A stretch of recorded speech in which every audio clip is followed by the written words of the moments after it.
News Tamil கழுகு.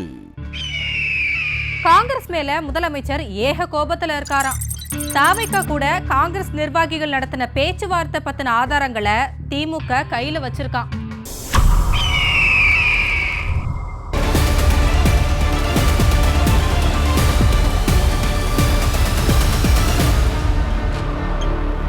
தமிழ்நாட்டுக்கு கூட்டணி ஆட்சி ஒத்து வராதுன்னு முதல்வர் சொன்னதுக்கு அப்புறமும் மாணிக்கம் தாக்கூர், பிரவீன் சக்கரவர்த்தி ஆட்சியில பங்கு கேட்டு பொது வெளியில பேசினது திமுகவுக்கு கடும் கோபத்தை ஏற்படுத்தி இருக்கான்.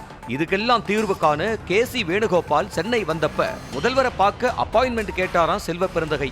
முதல்வரை உங்க தலைவர்கள் பார்க்க நேரம் கேக்குறீங்க, இன்னொரு பக்கம் தாவேக்க கூட உங்க கட்சி நிர்வாகிகள் பேச்சுவார்த்தை நடத்திக்கிட்டு இருக்காங்கன்னு ஆதாரத்தோட முதல்வர் தரப்பிலிருந்து செல்வ பெருந்தகை கிட்ட கோபமா கேட்டாங்களாம். தாவேக்க கூட பேசுறது எனக்கு தெரியாதுன்னு செல்வ பெருந்தகை சொல்ல, கூட்டணி விவகாரத்தை பத்தி பொதுவெளியில பேசினவங்க மேல தொகுதி பங்கிட்டு பேச்சுவார்த்தைக்கு வர்றதுக்கு முன்னால நடவடிக்கை எடுக்கணுங்கிற கண்டிஷனை அறிவாலயம் போட்டு இருக்கான்.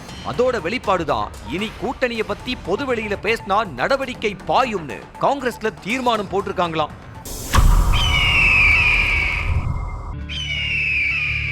வேட்புமனு தாக்கல்ல விஜய் காட்ட போற சொத்து மதிப்பு தான் 2026 தேர்தல் ஹைலைட்டா இருக்கும்ங்கறாங்க. தன்னோட சொத்து பட்டியல் பத்தின தீவிர ஆலோசனையில விஜய் ஈடுபட்டு இருக்கிறதா சொல்றாங்க.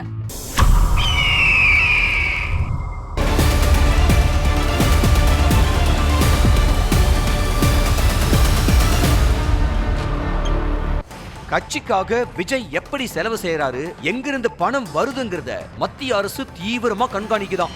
குறிப்பா தேர்தல் சமயத்துல தன்னை நோக்கி வர்ற கேள்விகளுக்கு பதில் சொல்ற விதமா தன்னோட சொத்து பட்டியலையும் தேர்தலுக்கு எந்த வகையில செலவு செய்யணுங்கிறதையும் தனக்கு நெருக்கமான வழக்கறிஞர்கள், ஆடிட்டர்கள் கிட்ட ஆலோசிக்கிறாராம் விஜய்.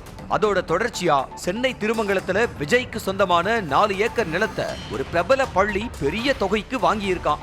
இத கணக்கில காட்டி தேர்தல் செலவுகளை செய்ய விஜய் முடிவெடுத்திருக்கிறாராம். அதோட தன்னோட நீலாங்கரை வீடு, பனையூர் கட்சி அலுவலகம்னு சில சொத்துக்களை தன்னோட வேட்புமனு தாக்கலப்ப விஜய் காட்ட போறாராம். கூடவே இதுவரைக்கும் தான் கட்சி நடத்த இழந்த சொத்து பட்டியலையும் தனியா தேர்தல் நேரத்துல விஜய் வெளியிட திட்டம் போட்டிருக்கிறதா சொல்றாங்க. கட்சியில சேருங்க, பெரிய பதவி தர, கூட்டணிக்கு வர வேண்டாம்னு OPSக்கு தெளிவா சொல்லிட்டாராம் விஜய்.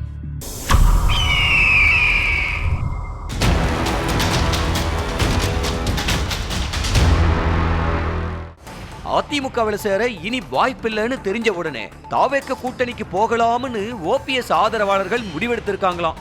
ஆனா OPS அதுக்கு சம்மதிக்கலங்கிறாங்க. தாவேக்கவில சேருங்க, உங்களுக்கு மிகப்பெரிய பதவியை தர்றேன் அப்படின்னு விஜய் தரப்பு OPSக்கு சொல்லி இருக்கான். அதே சமயம் கூட்டணிக்கு வர வேணாம்னு OPS கிட்ட தாவேக்க சொல்லிடுச்சான்.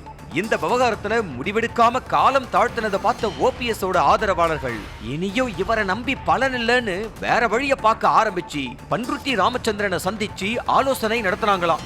OPS இந்த தேர்தல்ல தெளிவான முடிவெடுக்க மாட்டாருன்னு அவங்க கிட்ட சொன்ன பன்ருட்டி ராமச்சந்திரன், நாம ஒரு இயக்கத்தை துவங்கி விஜய் கூட கூட்டணிக்கு போவோம்னு சொல்லி இருக்காராம். அநேகமா 19ஆம் தேதி புது கட்சி அறிவிப்பு வரும்னு சொல்றாங்க. விஜய் தரப்புக்கும் இது சொல்லப்பட பன்ருட்டி தலைமையிலான புது கட்சியை தாவேக்க கூட்டணியில சேர்த்துக்க விஜய் சம்மதிச்சிட்டாராம். தேர்தல் சமயத்துல பன்ருட்டி ராமச்சந்திரனோட அரசியல் அனுபவம் தனக்கு உதவும்னு விஜய் நினைக்கிறாராம். நீண்ட நாட்களாகவே விஜய் கேம்புக்குள்ள போகணுங்கிற ஆர்வத்தில் இருந்த பன்ருட்டி இதையே ஒரு வாய்ப்பா பயன்படுத்த போறாராம்.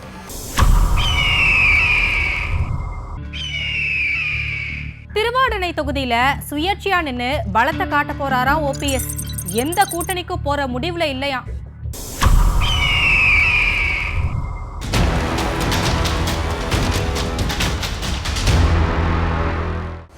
எந்த கூட்டணியிலயும் சேர்ற முடிவுல OPS இல்லையா. அரசியல்ல அடுத்த இன்னிங்ஸ் அடிக்க இப்ப நேரங்காலம் சரியில்லைன்னு ஜோசியர்கள் சொல்ல சில பல பரிகாரங்களையும் செய்ய சொல்லி இருக்காங்களாம். அதுபடி அவரோட போடி தொகுதியில இருக்கிற பழமையான சுப்பிரமணிய திருக்கோயிலோட ராஜகோபுர திருப்பணிக்கான செலவை OPS ஏத்துக்கிட்டு இருக்காராம். தான் வெற்றி பெற்ற போடி தொகுதியில தன்னோட மகனை அல்லது மருமகளை நிறுத்த OPS திட்டம் போட அதே தொகுதியை கைப்பற்ற அதிமுக சிறப்பு கவனம் செலுத்திக்கிட்டு இருக்கான். OPS அதிமுக போட்டியால வாக்குகள் பிரிஞ்சா போடி தொகுதி திமுக வசம் வந்துரும்னு தேனி மாவட்ட திமுக கணக்கு போடுதான். இன்னொரு பக்கம் நாடாளுமன்ற தேர்தலில் ராமநாதபுரம் தொகுதியில சுயேட்சையா நின்ன OPS திருவாடானை சட்டமன்ற தொகுதியில 62,000 வாக்குகளை வாங்கி இருந்தாரு. இவரை எதிர்த்து போட்டியிட்ட அதிமுக வெறும் 14,000 ஓட்டுகள் தான் வாங்கி இருந்துச்சு. முக்குளத்தோர் அதிகமுள்ள அந்த தொகுதியில ஓபிஎஸ் சுயேட்சையா நின்னு தன்னோட பலத்தை காட்ட முடிவு செஞ்சிருக்கிறதா சொல்றாங்க. சசிகலாவோட ஆதரவும் இருந்தா வெற்றி பெறலாம்னு நினைக்கிறாராம் ஓபிஎஸ்.